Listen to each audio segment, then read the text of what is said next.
حضرت ابو ہریرہ رضی اللہ تعالیٰ عنہ سے روایت ہے کہ نبی اکرم صلی اللہ علیہ وسلم نے فرمایا، اللہ تعالیٰ کے عذاب سے اللہ تعالیٰ کی پناہ مانگو، قبر کے عذاب سے اللہ تعالیٰ کی پناہ مانگو، زندگی و موت کے فتنے سے اللہ تعالیٰ کی پناہ مانگو، اور مسیح دجال کے فتنے سے اللہ تعالیٰ کی پناہ مانگو۔ سنن نسائی حدیث نمبر 5518۔ حضرت ابو ہریرہ رضی اللہ تعالیٰ عنہ نے فرمایا، رسول اللہ صلی اللہ علیہ وسلم عذاب جہنم، عذاب قبر اور مسیح دجال کے شر سے اللہ تعالیٰ کی پناہ طلب کیا کرتے تھے۔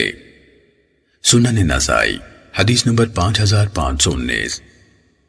حضرت ابو ہریرہ رضی اللہ تعالیٰ عنہ نے بیان کیا کہ رسول اللہ صلی اللہ علیہ وسلم نے فرمایا، آگ کے عذاب، قبر کے عذاب، زندگی اور موت کے فتنے اور مسیح دجال کے شر سے اللہ کی پناہ حاصل کیا کرو۔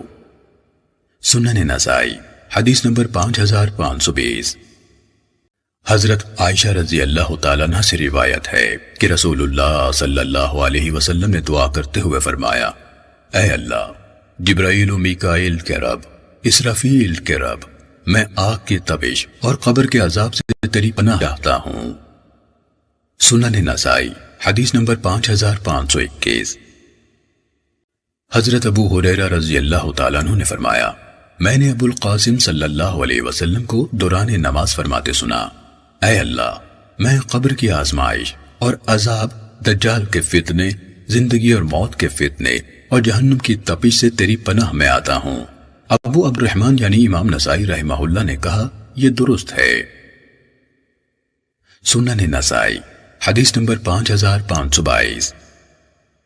حضرت انس بن مالک رضی اللہ تعالیٰ عنہ سے روایت ہے کہ رسول اللہ صلی اللہ علیہ وسلم نے فرمایا، جو شخص اللہ تعالیٰ سے 3 مرتبہ جنت کا سوال کرے تو جنت کہتی ہے، اے اللہ، اسے جنت میں داخل فرما، اور جو شخص 3 دفعہ آگ سے پناہ مانگے تو آگ خود کہتی ہے، یا اللہ، اس کو آگ سے بچا۔